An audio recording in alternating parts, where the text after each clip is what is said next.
Well, hello, Facebook friends and family. Today I'm back.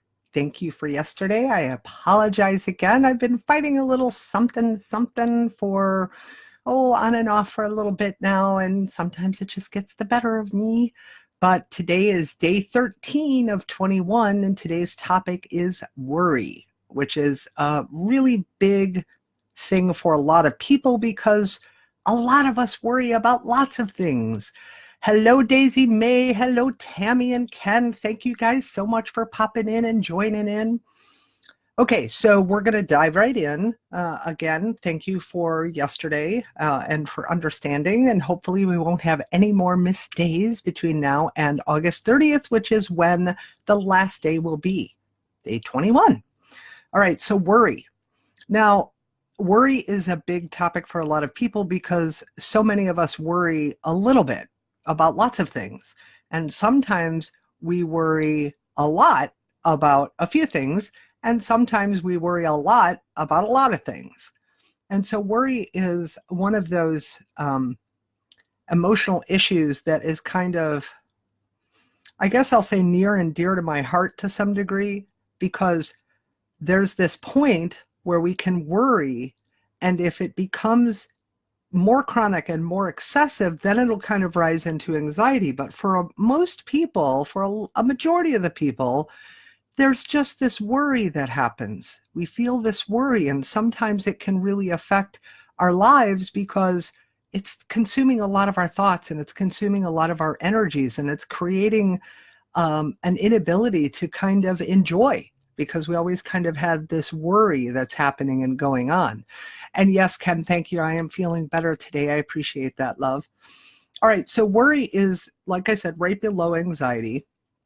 And it's kind of more of this lower level anxiety where I may not feel the physical symptoms of anxiety, but I'm feeling this concern, this fear that has risen up into the state of worriness. And if we don't kind of stop it at that place, it can definitely rise into more of an anxiety issue, which can be chronic for a lot of people. And I actually know people, and I've obviously had clients through my career where anxiety is such a big issue. They've gone on disability because of it. They've had to quit jobs because of it. Their relationships have fallen apart because of it. They can't drive. They really don't go out. And in very extreme cases, we have something called agoraphobia, where they're literally housebound. And I've had clients who, like I said, I think when we were talking about anxiety, who couldn't even drive to my office because the anxiety was so intense. And over time, they eventually learned how to be able to manage those worries and that anxiety, to take it down and kind of deconstruct the fears that then allowed them occasionally to drive to my office and occasionally do more things in their lives. But because we're just talking about that lower level anxiety, that's worry, right, today, there's some unique and special things about worry specifically because they're more than the fear, which is what it rises into if there's a lot of fear, but it's less than the anxiety. Richard, hello. Thank you for popping in. So Tammy says, I get that way sometimes. You have to ease out. Yeah, exactly. I mean, the worry piece is something that we have to kind of look at, and we have to look at what's really kind of underlying that is giving rise to the worry to begin with. Because like I said the other day, fear is the base. So fear is, think of that as the foundation for which worry, anxiety, and panic rest upon. And when we're worried, it's because there's a bit too much fear about something that has now created this worried state. All right. So even though it's fear, and it's a higher level of fear, it's usually not anything like I'm terrified, right? Terrified would be extreme fear. And that goes way beyond worry. I mean, that's just a whole different classification in and of itself.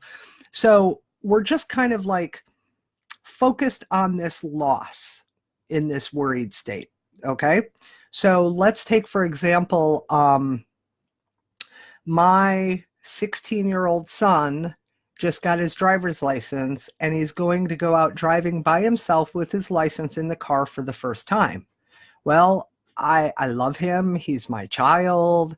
I practice driving with him. I know his driving skills, but maybe they're not that great. Maybe I know he doesn't pay that much attention sometimes, or maybe just the fact that he's a brand new driver and he's young.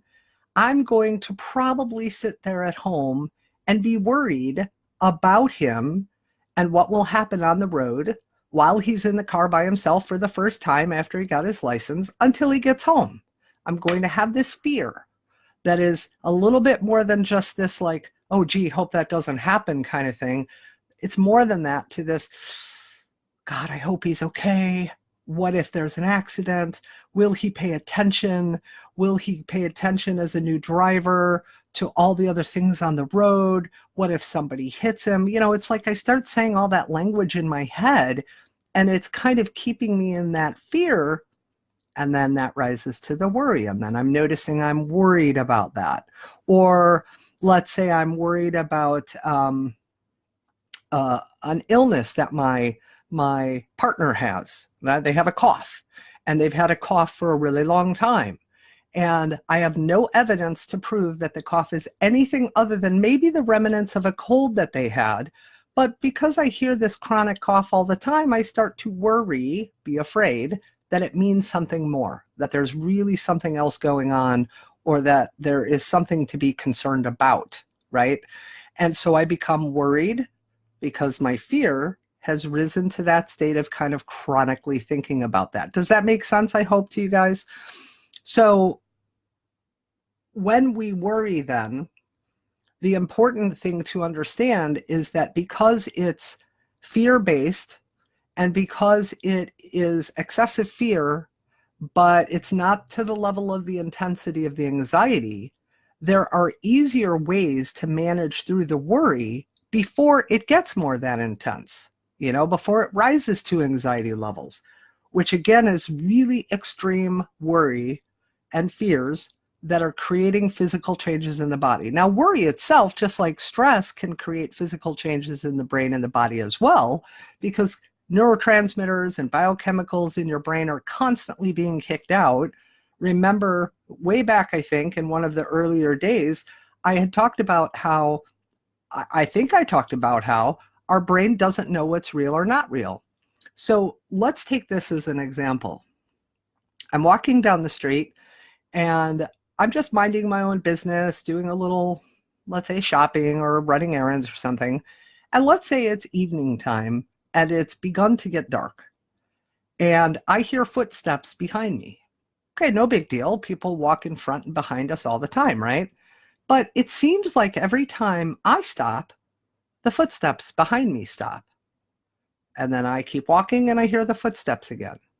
Now I turn the corner and I go down a different block and I hear the footsteps again.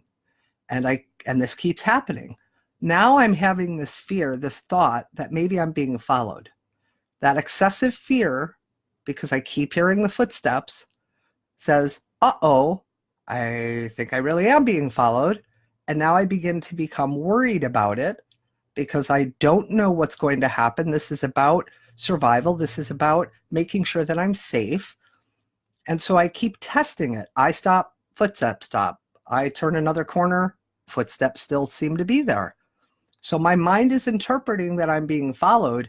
Now I've raised it from a level of just a thought of fear, like, uh-oh, hope I'm okay, to a worrying and like an anxiety the other day. Now I've taken it to a higher level, to anxiety, where I feel my own heart beating fast, my breath is getting more shallow, I'm getting shaky, and I'm also saying I'm nervous, I'm scared. And now, if that continues to happen, I could even go into a state of panic, which is heightened anxiety.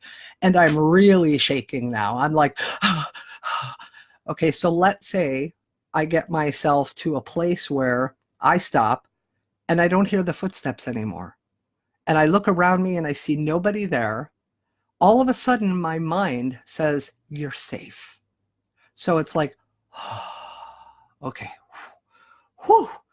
Wow, that was scary. And what happens when I've done that is I've turned off that fight or flight response in the body, which stops my brain from kicking out the biochemicals and neurotransmitters that I needed, which I would have needed for survival if I needed the strength, the speed, or the agility. But because I don't need them and I've turned that switch off, the chemicals in my body start to be absorbed and dissipate, and my mind interprets that by my body feelings and functions, which are my heart rate is lowering, my breath is slowing down, it's becoming deeper, and now my mind interprets that and says, oh, you're okay. And so what happens is that when, pardon me, when I'm in a state of just worry, and I'm not in that heightened state of anxiety or panic, like if I thought I was being followed, the mind and the brain are still working together the same way. I'm just not feeling it as strongly in my body like you might with anxiety or even panic, because my thoughts are just kind of this chronic, more low-level place where I'm not quite kicking into the extreme physical reactions yet. And so since worry is still based on fear, I have to first look at what my fears are.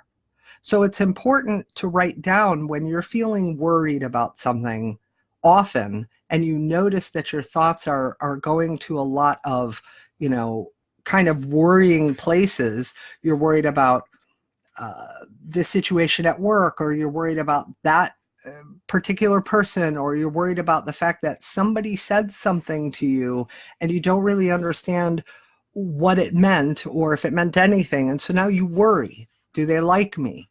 Are they my friend? What did he or she mean by that? What did my boss mean by that when they said this? And again, you can plug in so many examples of your own life into that, but you really have to start looking at what are the negative thoughts and the fears that you have that you're noticing around the worry. What is it about? What am I worried about? Oh, I'm worried about my son and driving.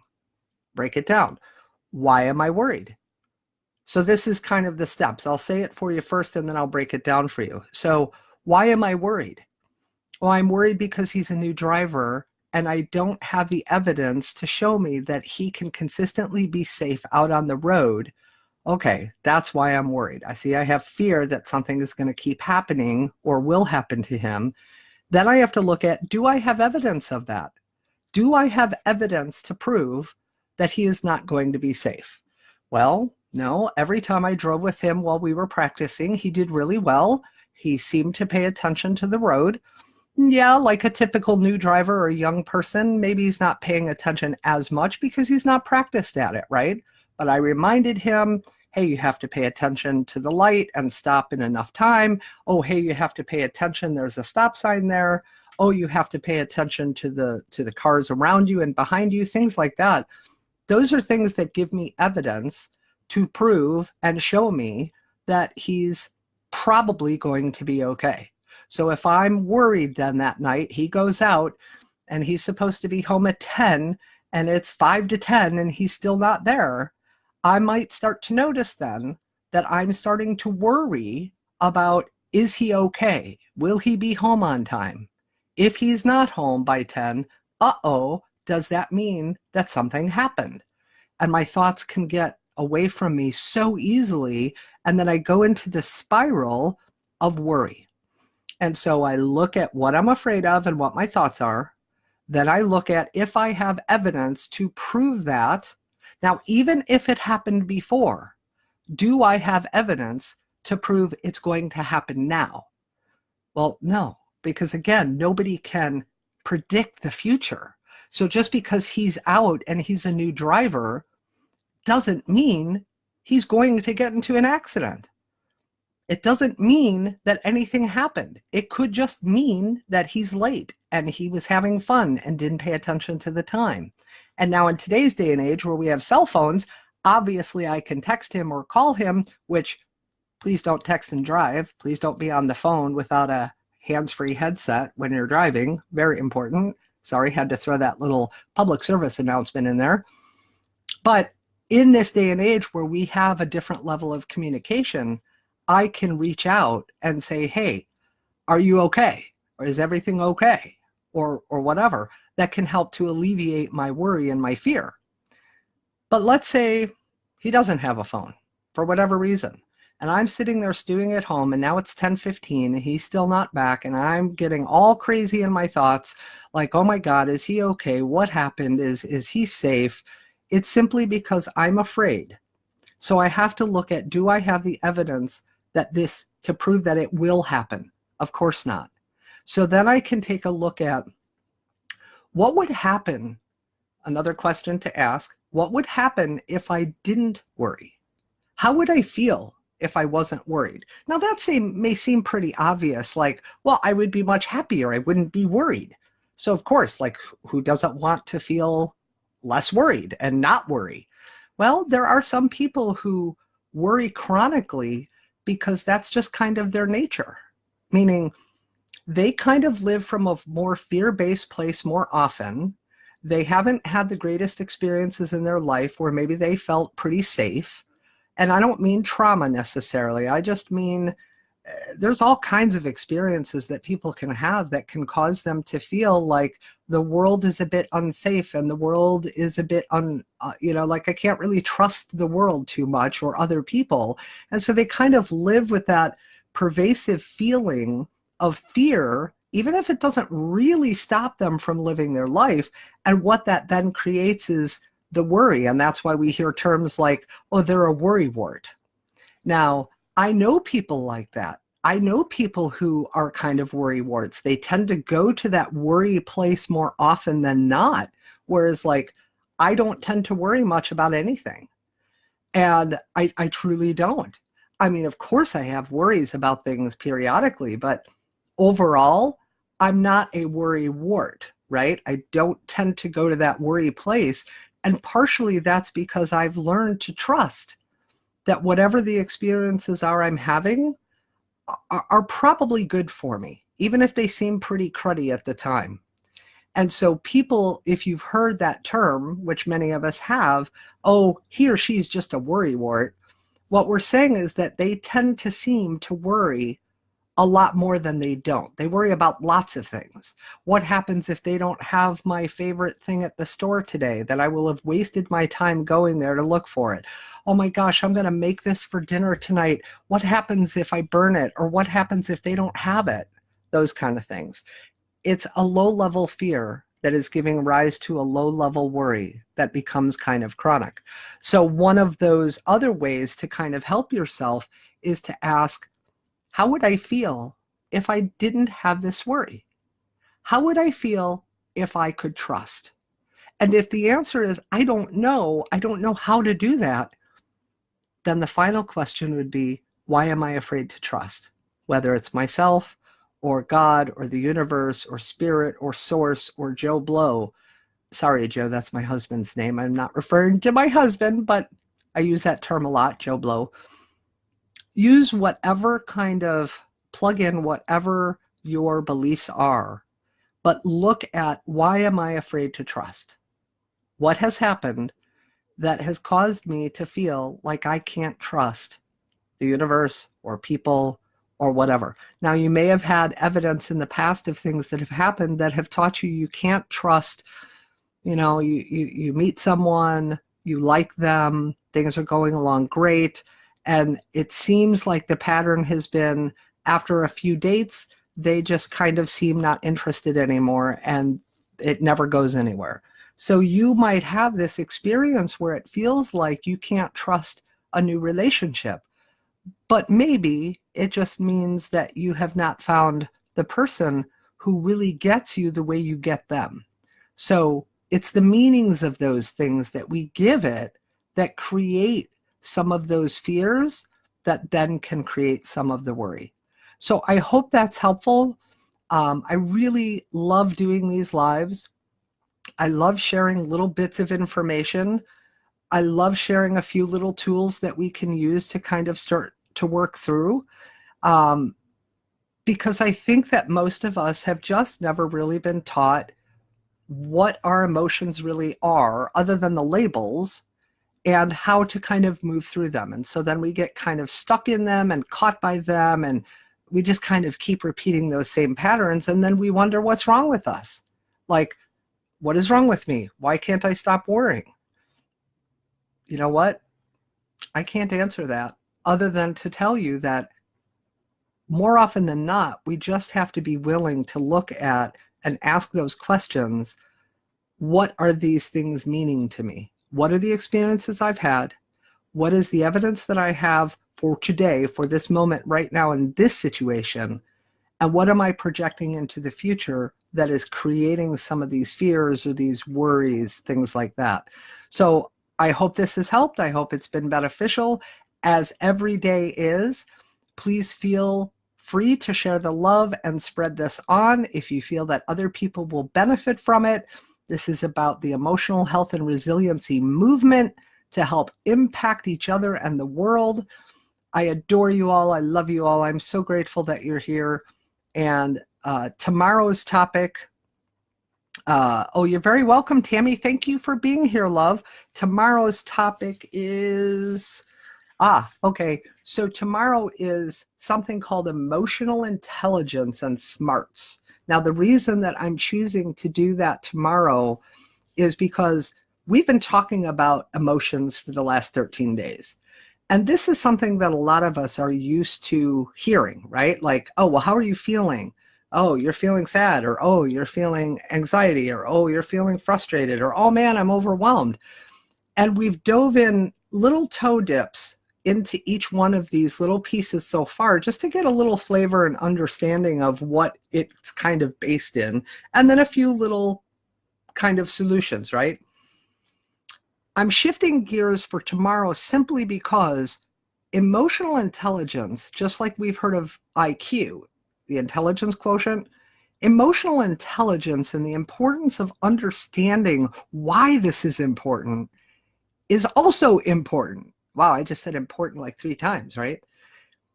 If we don't get a handle on how to become more emotionally savvy, and I guess what I'll say emotionally smart or emotionally intelligent, more aware of what these things are that we feel, we're never really going to be able to move through them. And they will continue to trap us and catch us up and hold us back from living that infinite possibility and that true potential and that life that we truly want and deserve and desire. And so it's important to kind of go into that a little bit tomorrow so that you get an understanding and a flavor for that. And I also have a course on worrying. So again, I'm only going to offer 2 courses at the end of the 21 days. I'm ultimately only going to offer 2 short courses on all of these topics, and it will be based on the majority rule, right? So how many ever raise their hand the most for each one of these opportunities that I have for these courses, those will be the 2 courses that I pick. And I have one on worry, which I think is pretty awesome and pretty good to help you learn how to worry less. So if you're interested in a beta testing opportunity, please make sure that you reach out to me, as well as if you want the MP3 of the entire 21 days, I make sure you get me your email address and I will get you on that list for the MP3, as well as the potential of being a beta tester. And what that really means is that you're stepping up to say, hey, I want to be a part of the creation of this, and I want to learn all the awesome content and material that you have now, but I want to give my voice to be able to kind of share how I think it could be better or how we could refine it. And that's really exciting to be a part of that creation, right? And so there will be limited opportunities for each of these courses, and we'll talk about that at the very end. So don't worry yourself about that now, other than just kind of maybe raising your hand and let me know this might be of interest to you at the end. So for now, I hope you have a worry-free, much more calm and relaxed day today. I will see you tomorrow at 2 p.m. for day 14, where we'll go over some kind of emotional intelligence and understanding what that is. And thank you for being here. I'll see you guys tomorrow. Ciao for now.